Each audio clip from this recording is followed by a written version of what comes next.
So hello and good morning students. I am Praveen Tripathi welcoming you in the Python orientation program in which we are doing the Python programming language, and so far we have covered most of the Python basics in the theoretical manner, and as well as I have shown you some coding practices also. So yesterday we have talked about the operators which is available in the Python, and now it's time to imply on the IDLE shell. So let's start. So here I have opened the Python IDLE shell, but in which I will not work in the interactive mode. I will open the script mode. Okay. So new file, ये हमारा किसमें खुल गया? Script mode में हमारा Python खुल चुका है. ठीक है, क्योंकि न्यू फाइल में जब हम जाके नई फाइल बनाते हैं तो किस मोड में खुलता है? स्क्रिप्ट मोड में. स्क्रिप्ट मोड में क्या एडवांटेजेस होते हैं, डिसएडवांटेजेस होते हैं, ये हमने डिटेल में पढ़ रखा है. ठीक है, तो चलिए अब मैं क्या करूंगा, एक प्रोग्राम आपको शो करता हूं जिससे कि हम अर्थमेटिक ऑपरेटर्स को कवर करेंगे. अर्थमेटिक ऑपरेटर्स में हमने क्या देखा था? एडिशन है, सबट्रैक्शन है, मल्टीप्लिकेशन, डिवीजन. डिवीजन में हमने देखा था कि वो डेसिमल वैल्यूज को दिखाता है. फ्लोर डिवीजन में हमने देखा था कि हाँ वो फ्लोरिंग करता है, अगर 1.5 से छोटी हुई तो वो उसी को रखेगा, अदरवाइज वो उसको चेंज कर देगा. फिर हमने देखा था रिमाइंडर भी हम कैलकुलेट कर सकते हैं और एक्सपोनेंशियल्स भी, यानी कि एक्सपोनेंट्स भी हम कैलकुलेट कर सकते हैं. तो चलिए देखते हैं. मान लीजिए मैं 2 नंबर यूजर से इनपुट करवाता हूं, तो इनपुट मेरे को नंबर करवाना है, इसलिए मैंने इंट रखा. ठीक है, इंट के अंदर अब मैं क्या करूंगा? इनपुट. ठीक है, तो मैं उससे मांग रहा हूं यूजर से कि एंटर फर्स्ट नंबर. ये हुआ मेरा इनपुट बंद और ये हो गया मेरा इंट. इंट क्यों लगाया बेटा ब्रैकेट में? क्योंकि इंट लगाने से पाइथन को पता चलेगा कि जो नंबर आने वाला है वो किस टाइप का आने वाला है? इंटीजर टाइप का. Okay, so yes, that's why I have written here int. अब मैं एक और इनपुट लूंगा b के अंदर, तो b मेरा क्या हो जाएगा? Variable int. ठीक है, ये int मैंने क्लोज ओपन बंद कर दिया. ठीक है, फिर इनपुट. अब इसके अंदर मैं क्या लिखूंगा कि एंटर सेकंड नंबर. ठीक है, चलिए इसके अंदर मैं ये भी डाल देता हूं ताकि ये थोड़ा सुंदर लगे देखने में. तो ये मैंने बेसिकली किया क्या है स्टूडेंट्स कि मैंने 2 नंबर को है जो है वो क्या कर दिया है? इनपुट करवाया है. ओके, 2 नंबर को मैंने क्या करवा लिया? इनपुट. अब मैं क्या करूंगा, उसके अंदर डिफरेंट सी चीजें चेंज करता रहूंगा. तो मैं पहले क्या कर रहा हूं? प्रिंट. बहुत ही इजी चीज है. मैं पहले कौन सा ऑपरेटर बताऊंगा? एडिशन ऑपरेटर, जो हमने कर रखा है, एडिशन.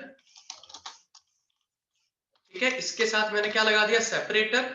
सेपरेटर लगा दिया तो मैं क्या करवाऊंगा यहाँ पर? a plus b.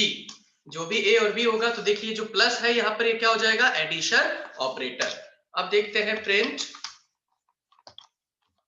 सबट्रैक्शन, ताकि हम सबट्रैक्शन ऑपरेटर का भी यूज कर सकते हैं. ठीक है, सबट्रैक्शन ऑपरेटर का मैंने यूज किया, सेपरेटर लगाया, यहां मैं क्या लगा दूंगा? a minus B bracket close. ठीक है, फिर प्रिंट. अब मैं क्या करवाऊंगा? मल्टीप्लिकेशन. तो इसको क्या लिखूंगा? प्रोडक्ट.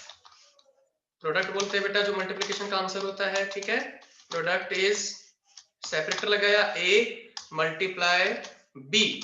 a और b क्यों कर रहा हूं? क्योंकि a और b नाम के हमने 2 वेरिएबल ले रखे हैं, और वही 2 वेरिएबल क्या होगा? जो यूजर इनपुट करेगा.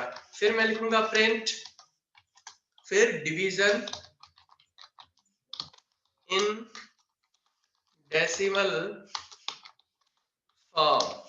डेसिमल फॉर्म मैंने जानबूझ के लिखा है क्योंकि जब हम ये वाला एक सिंगल जब हम यूज करते हैं तो इसका मतलब क्या होता है कि जो हमारा आंसर आएगा वो डेसिमल में आएगा, यानी पॉइंट्स में आएगा. ठीक है, अब प्रिंट, फिर मैं क्या लूंगा? मॉड्यूलस, यानी कि रिमाइंडर लिख देते हैं. रिमाइंडर इज, फिर मैंने सेपरेटर लगाया, यहां पर मैं क्या करूंगा? मॉड्यूलस वाला साइन, और फिर a मॉड्यूलस b. बहुत ही बेसिक फंक्शन है ये, आप सभी को समझ में आ रहा होगा. अब मैं क्या करता हूं? प्रिंट फ्लोर या राउंड ऑफ. राउंड ऑफ लिख देता हूं, ज्यादा सही रहेगा ना. Round of division is. ठीक है, राउंड ऑफ डिवीजन में मैं क्या करूंगा? 2 स्लैश लगाऊंगा. 2 स्लैश लगाने से क्या जाएगा? राउंड ऑफ हो जाएगा. तो अब इसको मैं क्या कर रहा हूं? कंट्रोल एस के साथ में क्या कर रहा हूं? सेव. अभी मेरे से पूछेगा कि आप अपने फाइल को क्या नेम देना चाहते हैं, तो मैं इसको बोलूंगा अर्थमेटिक ऑपरेटर, अर्थमेटिक ऑपरेटर वाला हम चीज करें तो मैंने इसको क्या दे दिया, अर्थमेटिक ऑपरेटर नाम का फाइल दे दिया, मैंने इसको सेव कर दिया। अब मैं F5 से इसको रन कर रहा हूं, ठीक है। अभी मेरे से पहला नंबर मांग रहा है, तो मान लीजिए मैंने पहला नंबर दे दिया 10, दूसरा नंबर मैंने दे दिया 2, ठीक है।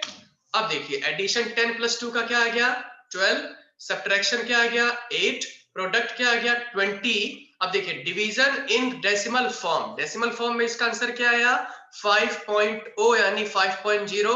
फिर देखिए रिमाइंडर क्या आया 0 और राउंड ऑफ डिवीजन में क्या आया आंसर 5। अब यहाँ पर राउंड ऑफ में 5 क्यों आया, क्योंकि पूरा पूरा डिवाइड चला गया, इसीलिए पूरा पूरा अगर डिवाइड नहीं जाता तब वो जाके कुछ उसको मैनिपुलेशंस करता। तो चलिए एक बार इसको और रन करके देखते हैं F5 से, इस बार हम वैल्यूज कुछ और देंगे, ठीक है। इस बार हम थोड़ी सी ट्रिकी वैल्यूज देंगे। मान लीजिए मैंने फर्स्ट वैल्यू दी थी 13, सेकंड वैल्यू दी थी मैंने 5।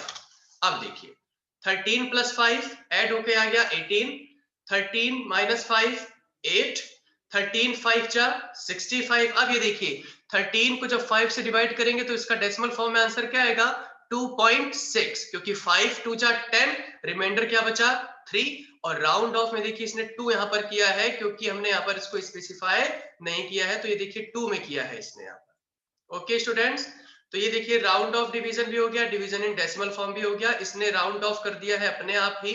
ओके हाँ okay, so I hope that you have understood it.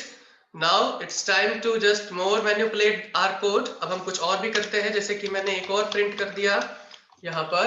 अब मान लो मुझे पावर कैलकुलेट करनी है, तो मैं क्या करूंगा,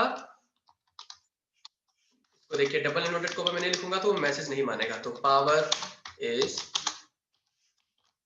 ठीक है, सेपरेटर लगाया मैंने ए, फिर क्या करूंगा 2 बार मल्टीप्लीकेशन वाला साइन, फिर बी। अब देखिए क्या होगा, कंट्रोल एस किया मैंने, F5 की। अब मैं छोटी छोटी वैल्यूज लूंगा नहीं तो पावर बहुत बड़ी आ जाएगी, है ना। तो मैंने फर्स्ट वैल्यू रखी यहाँ पर 2, सेकंड वैल्यू मैं रख देता हूं यहाँ पर 3, ठीक है। अब देखिए क्या हो रहा है कि 2 में से 3 गया तो -1 का आ रहा है, 2 + 3 5, प्रोडक्ट इज 2 3 जा 6, division in decimal form 0.666, remainder क्या बच रहा है 2, राउंड ऑफ डिवीजन में गया 0, ये देखिए 0 ही आ रहा है, और पावर क्या आ गया 8। पावर कैसे आया 2 × 2 × 2, 2 2 जा 4 एंड 4 2 जा 8।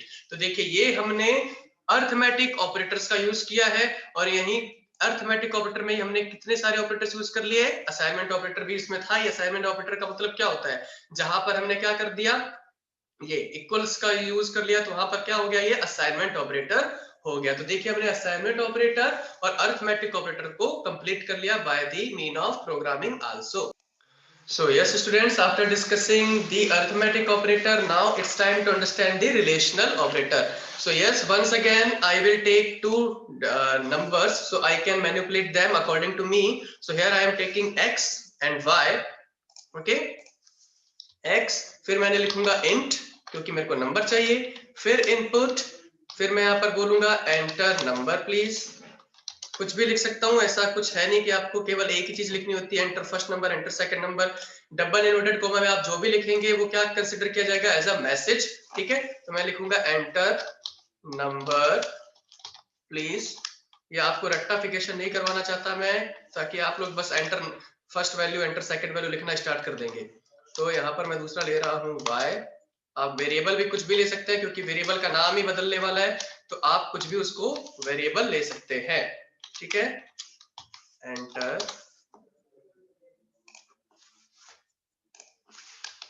सेकंड नंबर प्लीज, ठीक है। यहाँ से अपने यूजर से रिक्वेस्ट कर रहे हैं कि भैया प्लीज नंबर ऐड कर दो, ठीक है।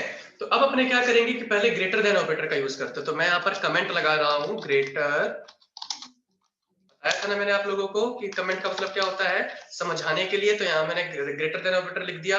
अब मैं क्या करूंगा प्रिंट ए बड़ा हो बी से, अगर ए बड़ा होगा बी से जब तो वो ट्रू कह देगा, नहीं होगा तो नहीं कहेगा, ठीक है। फिर अब मैं कौन सा ऑपरेटर यूज करूंगा, लेस देन ऑपरेटर, ठीक है। तो मैंने यहाँ पर कमेंट लगा दिया लेस देन ऑपरेटर, ये जो मैं लिख रहा हूँ कमेंट में हैश के साथ, ये प्रिंट नहीं होगा, ठीक है। तो यहाँ पर मैं लिखूंगा अगर ए बी से बड़ा हो तो प्रिंट कर देना ट्रू, अदरवाइज फॉल्स, ठीक है। अब मैं नेक्स्ट कमेंट यूज कर रहा हूँ ग्रेटर देन और इक्वल टू ऑपरेटर। मैं यहाँ पर प्रिंट कर रहा हूं, प्रिंट ए या तो बड़ा हो या इक्वल्स टू हो बी के, ठीक है, तो वो प्रिंट हो जाएगा ट्रू। अब मैं नेक्स्ट कमेंट यूज कर रहा हूं, लेस देन और इक्वल टू ऑपरेटर। ओके, यहां पर मैं प्रिंट कराऊंगा कि अगर ए या तो छोटा हो या इक्वल्स टू हो बी के तो ट्रू प्रिंट कर देना, ठीक है। अब मैं नेक्स्ट जो हमारा है ऑपरेटर उसको यूज कर रहा हूं, इक्वल्स टू ऑपरेटर। ओके,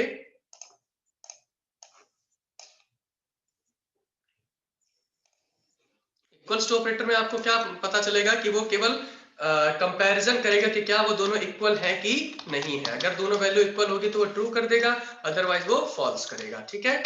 अब देखिए नेक्स्ट कमेंट है हमारा, नॉट इक्वल टू ऑपरेटर। अब यहाँ पर प्रिंट क्या होगा कि अगर नहीं होगा इक्वल तो वो ट्रू करेगा, अगर नहीं होगा तो, ठीक है। तो यहाँ पर ये मैंने कंट्रोल सेव कर दिया, कंट्रोल सेव कर दिया। अगर यहाँ पर नॉट इक्वल होगा तो वो ट्रू करेगा, ठीक है। तो हमारे कंट्रोल सेव कर दिया। अब यहाँ पर मैं रन करूंगा F5 से। चलिए पहला नंबर देते हैं मान लीजिए 12, दूसरा नंबर देते हैं 30।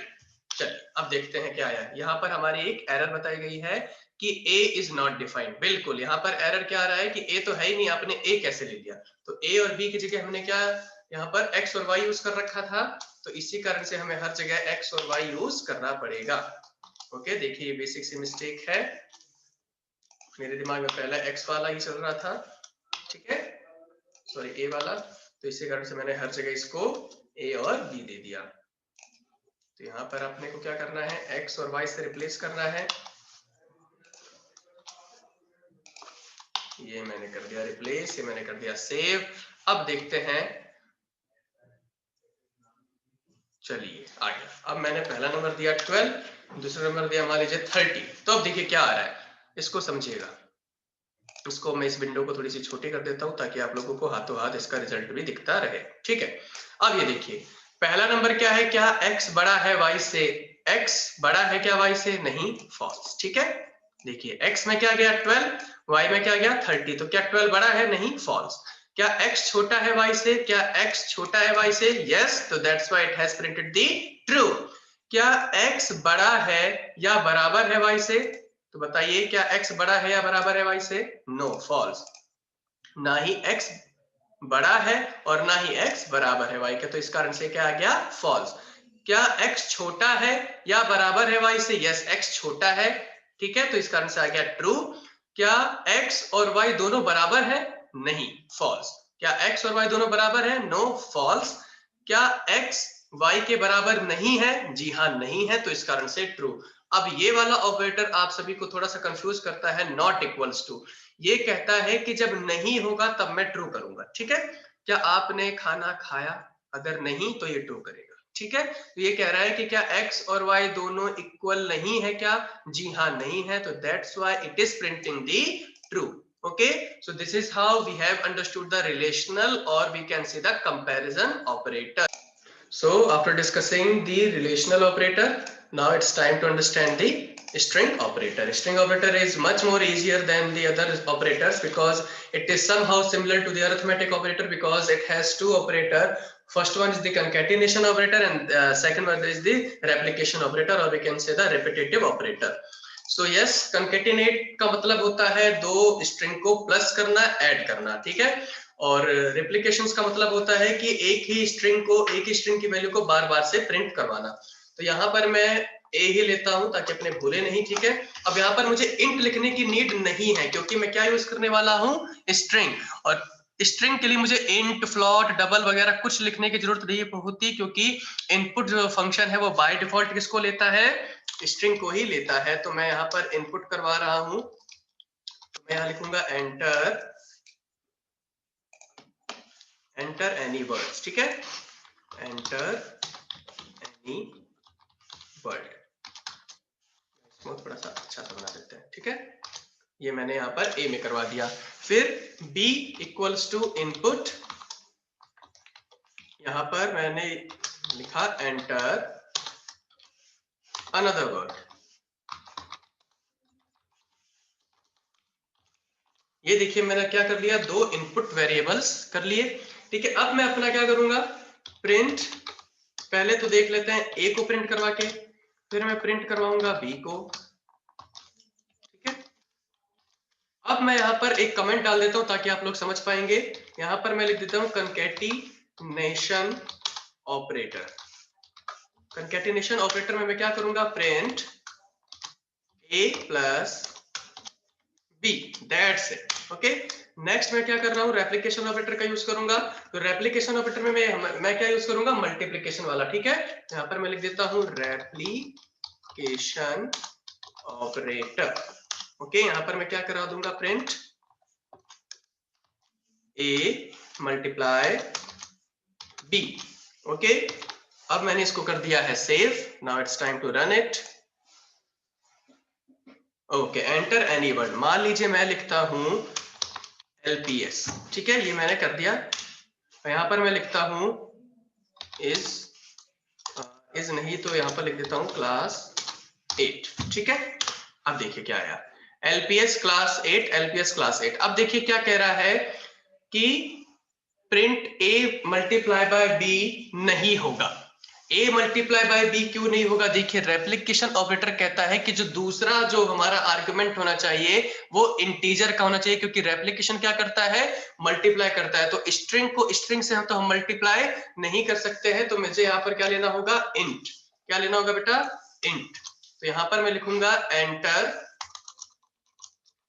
Number how many time you want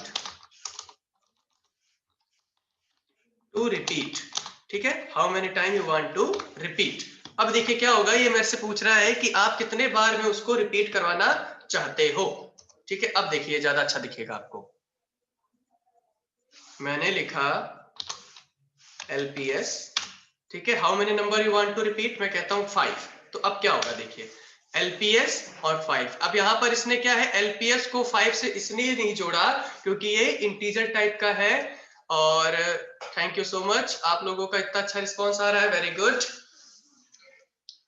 ठीक है। LPS को 5 के साथ इसलिए नहीं जोड़ा क्योंकि क्या है, इंटीजर, ठीक है बेटा। अब आया आपको समझ में कि LPS और 5 को कैसे इसने किया है, just a second. So yes, in this particular example, we can see that I have taken two values A and B. Both are of string type. दोनों spelling type की हैं। पहला वर्ड आया, दूसरा वर्ड आया, उसके बाद मैंने concatenate कर दिया A plus B। A plus B में मैं जो भी वैल्यू दूंगा वो आपस में जुड़ के आ जाएंगे। तो चलिए देखते हैं इसको रन करके, ठीक है।